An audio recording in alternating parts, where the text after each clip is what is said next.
Hello everyone, आज की video एक कंपैरिजन वीडियो है जिसमें हम दो मोबाइल फोन को कंपेयर करेंगे, टेक्नो स्पार्क 40 और टेक्नो स्पार्क 40C जो कि रिसेंटली लॉन्च हुए हैं। इस वीडियो में हम दोनों मॉडल्स का डिजाइन, डिस्प्ले, परफॉर्मेंस, कैमरा और बैटरी का कंपैरिजन करेंगे ताकि आपको फैसला करने में आसानी हो कि कौन सा मोबाइल लेना चाहिए और कौन सा नहीं लेना चाहिए। तो चलिए शुरू करते हैं। डिजाइन की बात करें तो दोनों ही मॉडल्स में 5 होल की डिस्प्ले है। स्पार्क 40 के बैक पे ट्रिपल कैमरा डिजाइन दिया गया, बिल्कुल आईफोन 17 प्रो मैक्स की तरह, जबकि स्पार्क 40C में डुअल कैमरा डिजाइन दिया गया। दोनों ही मॉडल्स का फ्रेम और बैक प्लास्टिक बिल्ड का है। दोनों ही मॉडल में IP64 की रेटिंग दी गई है और सिक्योरिटी के लिए साइड पे फिंगरप्रिंट सेंसर दिया गया। स्पार्क 40 की थिकनेस 7.7 मिलीमीटर है, जबकि स्पार्क 40C की थिकनेस 8.4 मिलीमीटर है। ओवरऑल देखा जाए तो स्पार्क 40 का डिजाइन बिल्कुल आईफोन 17 प्रो मैक्स की तरह है और ये मॉडल स्पार्क 40C से ज्यादा स्लिम भी है, तो ये पॉइंट जाता है स्पार्क 40 को। डिस्प्ले की बात करें तो दोनों ही मॉडल में 6.67 इंच का IPS LCD पैनल दिया गया। दोनों ही मॉडल 720 पिक्सल रेजोल्यूशन और 9 हर्ट्ज का रिफ्रेश रेट प्रोवाइड करते हैं और दोनों ही मॉडल्स में 84.2% स्क्रीन टू बॉडी रेशो है। दोनों ही मॉडल्स का डिस्प्ले सेम है, इसलिए दोनों ही मॉडल्स को एक पॉइंट डिस्प्ले का दिया जाता है। परफॉर्मेंस के लिए दोनों ही मॉडल्स में MediaTek Helio G81 का प्रोसेसर दिया गया, जिसमें 12 नैनोमीटर पे बेस एक ऑक्टा कोर चिपसेट दिया गया, जो कि डे टू डे यूजर के लिए बेहतरीन हो, चाहे कॉलिंग हो, सोशल मीडिया हो या फिर लाइट गेम। तो परफॉर्मेंस कैटेगरी में भी दोनों ही मॉडल्स को एक पॉइंट मिलता है। स्पार्क 40 के बैक पे 50 मेगापिक्सल का मेन कैमरा दिया गया, जबकि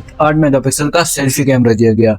जबकि स्पार्क 40C के बैक पे 13 मेगापिक्सल का मेन कैमरा और फ्रंट पे 8 मेगापिक्सल का सेल्फी कैमरा दिया गया। ओवरऑल दोनों ही मॉडल्स का camera day to day user के लिए बेहतरीन है, लेकिन स्पार्क 40C में 50 मेगापिक्सल होने की वजह से इमेजेस में ज्यादा क्लियरिटी आएगी, इसीलिए कैमरा कैटेगरी का पॉइंट जाता है स्पार्क 40 को। बैटरी सेक्शन की बात करें तो स्पार्क 40 में 5200 mAh की बैटरी दी गई है और इसको चार्ज करने के लिए 45 वाट का Type-C चार्जर दिया गया, जबकि स्पार्क 40C में 6000 mAh की बैटरी दी गई है और इसको चार्ज करने के लिए 18 वाट का Type-C चार्जर दिया गया। अब देखा जाए स्पार्क 40 की बैटरी कैपेसिटी कम है और इसका चार्जिंग स्पीड ज्यादा है, जबकि स्पार्क 40C में बैटरी कैपेसिटी ज्यादा है और चार्जिंग स्पीड कम है। तो यहाँ पे पॉइंट किधर जाएगा? अब मेरे हिसाब से यहाँ पे पॉइंट जाएगा स्पार्क 40 को, क्योंकि बैटरी कैपेसिटी का इतना फर्क नहीं है जितना ज्यादा फर्क चार्जिंग स्पीड का है। प्राइस की बात करें तो स्पार्क 40 का प्राइस रखा गया 33,000 रुपए, जबकि स्पार्क 40C का प्राइस रखा गया 27,000 रुपए। तो डेफिनेटली ये पॉइंट जाता है स्पार्क 40C को। अब देखा जाए तो स्पार्क 40 को टोटल मिले है 5 पॉइंट और स्पार्क 40C को मिले है 3 पॉइंट, तो इस कंपेरिजन का विनर है स्पार्क 40। अब मुझे पता है कुछ लोग अब भी कंफ्यूज होंगे कि कौन सा ले या फिर कौन सा ना ले,